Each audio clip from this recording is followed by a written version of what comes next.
ગામમાં રહેતો મહેનતી ભાઈ રમેશ હતો. બાળપણથી બહેનો માટે જિંદગી સમર્પિત કરી દીધી. માતા પિતા વહેલા સ્વર્ગવાસ પામી ગયા.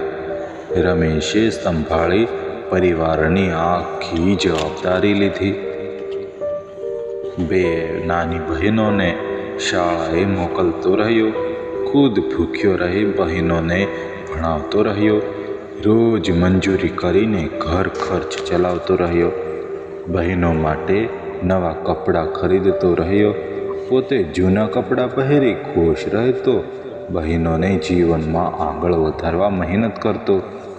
સમય જતાં તે બહેનો મોટી બની ગઈ.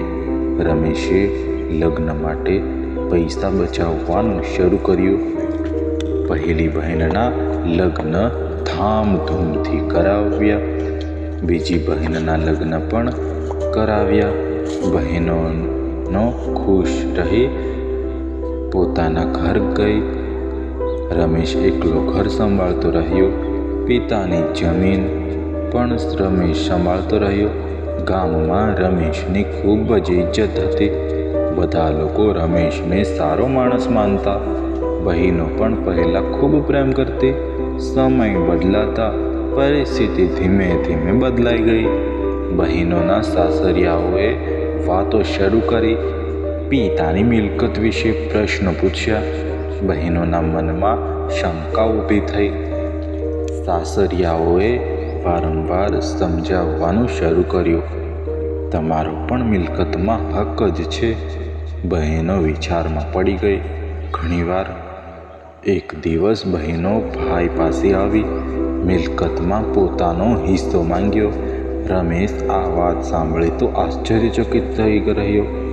તેને વિશ્વાસ જ ના આવ્યો કે આ બહેનો આવું બોલશે. એવું નહોતું લાગ્યું. રમેશે શાંતિથી સમજાવવાનો ઘણો પ્રયાસ કર્યો. તમારા લગ્નમાં વધુ ખર્ચો થઈ ગયો છે. માતા પિતાની ઈચ્છા પણ પૂરી કરી. પણ બહેનો હવે માનવા તૈયાર નહોતી. સાસરિયાઓનો દબાણ વધારે વધતો રહ્યો. બહેનો વારંવાર હિસ્સાની વાત કરતી. રમેશ રાત્રે ઊંઘી શકતો નહોતો. ભાઈનું દિલ અંદરથી તૂટી ગયું. ગામના લોકો પણ વાતો કરવા લાગ્યા. બહેનો હવે કોર્ટ જવાની તૈયારી કરતી. રમેશે છેલ્લી વખત સમજાવવાનો પ્રયત્ન કર્યો. પણ આ બહેનો હવે નિર્ણય લઈ ચૂક્યા કે કોર્ટમાં કેસ દાખલ કરવાનો નિર્ણય લઈ લીધો. ગામમાં આ સમાચાર તો ઝડપથી ફેલાયા. લોકો આ ઘટના સાંભળી ચોંકી ગયા. રમેશ ખૂબ દુઃખી થઈ ગયો અંદરથી. પણ કાયદાનું માન રાખવાનો નિર્ણય કર્યો. કોર્ટમાં પહેલી તારીખ આવી ગઈ. બહેનો પોતાના વકીલ સાથે પહોંચી ગઈ. રમેશ પણ શાંતિથી કોર્ટમાં હાજર થયો. જજ સાહેબે બંને પક્ષોની વાત સાંભળી. બહેનો પોતાનો હક માંગતી રહી. રમેશે શાંતિથી પોતાની વાત રજૂ કરી. જજ સાહેબે વધુ પુરાવા માંગ્યા બંને પાસેથી. આગામી તારીખ ફરી નક્કી કરવામાં આવી ગઈ. રમેશ તો ઘરે જઈ વિચારોમાં ડૂબી ગયો. બાળપણની યાદો આંખ સામે આવી ગઈ. બહેનો સાથે રમેલા દિવસો યાદ આવ્યા. માતા પિતાની વાતો પણ યાદ આવી. રમેશ રાત્રે આખી રાત જાગતો રહ્યો. બહેનો પણ અંદરથી થોડી ગૂંચવણ અનુભવી. પણ સાસરિયાનો એટલો બધો દબાવ ચાલુ રહ્યો. બીજી તારીખે ફરી કોર્ટમાં હાજરી થઈ. ગામના ઘણા લોકો જોવા આવ્યા. જજ સાહેબે ગંભીરતાથી બધું સાંભળતા રહ્યા. બહેનોનો વકીલ દલીલો રજૂ કરતો રહ્યો. રમેશનો વકીલ પણ સત્ય રજૂ કરતો રહ્યો. કોર્ટમાં વાતાવરણ તો ખૂબ ગંભીર બની રહ્યું હતું. બધા લોકો નિર્ણયની રાહ જોતા રહ્યા. જજ સાહેબે અંતિમ તારીખ જાહેર કરી દીધી. આગામી સુનાવણીમાં નિર્ણય આવશે એવું જણાવ્યું. બધા લોકો ઉત્સુકતાથી રાહ જોતા રહ્યા. રમેશ ઘરે જઈને પ્રાર્થના કરતો રહ્યો. સાચો નિર્ણય મળશે એવી આશા રાખી. અંતિમ તારીખે કોર્ટમાં ભારે ભીડ હતી. ગામના લોકો ઉત્સુકતાથી કોર્ટમાં આવ્યા. બહેનો પોતાના વકીલ સાથે હાજર રહી. રમેશ શાંતિથી એકલા કોર્ટમાં બેઠા. જજ સાહેબ સમયસર કોર્ટમાં આવ્યા. બધા લોકો ઊભા થઈ સન્માન આપ્યું. કોર્ટમાં શાંતિપૂર્ણ વાતાવરણ ઊભું થયું. જજ સાહેબે કાર્યવાહી શરૂ કરવાની કહ્યું.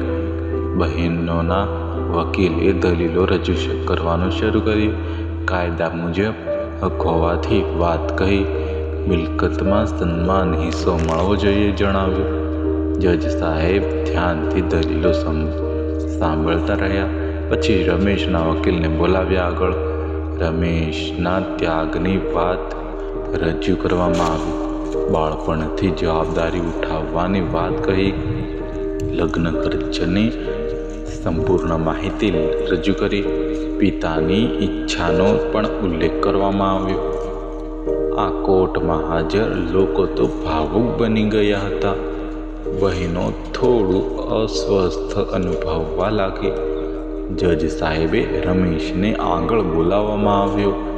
રમેશે શાંતિથી પોતાની આખી વાતો શરૂ કરી. બાળપણની મુશ્કેલીઓ યાદ કરીને બોલ્યા. માતા પિતાના શબ્દો યાદ કર્યા. બહેનોને આગળ વધારવા કરેલી બધી મહેનત જણાવી દીધી. પોતાની ખુશીઓ ત્યાગ કરવાની વાત કરી. કોર્ટમાં હાજર લોકો તો મૌન બની ગયા. બહેનોની આંખોમાં આંસુ દેખાયા. ધીમે જજ સાહેબે બહેનોને પ્રશ્ન પૂછ્યા. તમે ભાઈનો ત્યાગ જાણો છો? એવું પૂછ્યું. બહેનો થોડા સમય મૌન રહી ગઈ. સાસરિયાઓની અસર વિશે પૂછપરછ થઈ. બહેનો સાચું બોલવા માટે તૈયાર થઈ. સાસરિયાઓના દબાણની વાત સ્વીકારી. કોર્ટમાં વાતાવરણ તો વધુ ગંભીર બની ગયું. જજ સાહેબે મહત્વપૂર્ણ ટિપ્પણી કરી. પારિવારિક સંબંધો પૈસા કરતાં મોટા જણાવ્યું. કાયદો અને લાગણી બંને મહત્વપૂર્ણ જણાવ્યું. કોર્ટમાં શાંતિપૂર્ણ સ્થિતિ યથાવત રહી. બધા લોકો નિર્ણયની રાહ જોતા રહ્યા.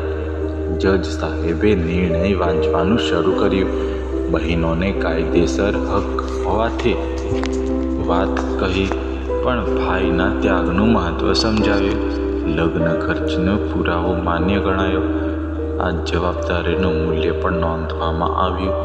કોર્ટમાં હાજર લોકો ધ્યાનથી સાંભળતા રહ્યા. બહેનોની આંખોમાં પસ્તાવો દેખાયો. રમેશભાઈ શાંતિથી માથું નમાવી બેઠા. જજ સાહેબે અંતિમ નિર્ણય જાહેર કરી દીધો. આ મિલકત વહેંચણી અંગે ખાસ શરતો રાખી. ભાઈને મુખ્ય સંભાળનાર માન્યતા આપી. બહેનોને યોગ્ય સહાય આપવાનો આદેશ. સંપૂર્ણ વહેંચણી રોકવાનો નિર્ણય કર્યો. સાસરિયાઓની દખલ અંગે ચેતવણી આપી. પારિવારિક સમાધાનને પ્રાથમિકતા આપવામાં આવી. કોર્ટમાં હાજર લોકો તો ચોંકી ગયા. બહેનો નિર્ણય સાંભળીને રડી જ પડી. રમેશ તરફ આગળ વધીને માફી માંગી લીધી. ભાઈએ બહેનોને પ્રેમથી ઊભી રાખી. બાળપણની યાદો ફરી જીવંત બની. કોર્ટમાં લાગણીસભર દ્રશ્ય સર્જાયું. જજ સાહેબે પરિવારને આશીર્વાદ આપ્યા. પરિવારને એક રહેવાની સલાહ આપી. ગામના લોકો ખુશ થઈ બહાર નીકળ્યા. બહેનો ભાઈ સાથે ઘરે પરત ફરી અને સાસરિયાઓએ પણ પોતાની ભૂલ સમજાઈ ગઈ. પરિવારમાં ફરી પ્રેમનું વાતાવરણ બની ગયું. રમેશે બધાને માફી આપવાનો નિર્ણય કર્યો. બહેનો ફરી ભાઈ સાથે જોડાઈ ગઈ. ગામમાં આ ઘટના ચર્ચાનો વિષય બની. લોકોએ આ નિર્ણયની પાઠ શીખ્યો. સંબંધોની કિંમત સમજવાની શરૂઆત થઈ. પરિવાર ફરી ખુશીથી રહેવા લાગ્યો. ભાઈ બહેનો વચ્ચે પ્રેમ વધતો ગયો, જે સાહેબનો નિર્ણય યાદગાર બની ગયો. ગામમાં એકતા અને પ્રેમ વધ્યો. આ ઘટના સૌ માટે પ્રેરણા બની ગઈ.